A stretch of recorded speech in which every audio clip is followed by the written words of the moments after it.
Tập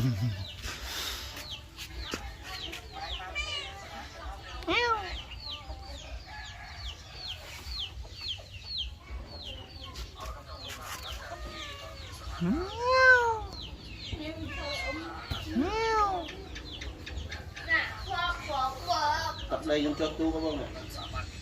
Mới tập lại còn 2 ngày nữa. Đúng rồi, nơi nào Bình? Nơi thang tập đai thì đang nghe không? Thầy.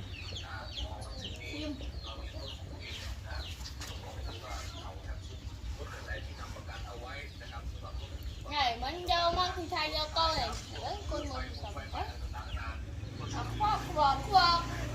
Một ba mà. Đấy ạ. Một ba lắm mà. Tin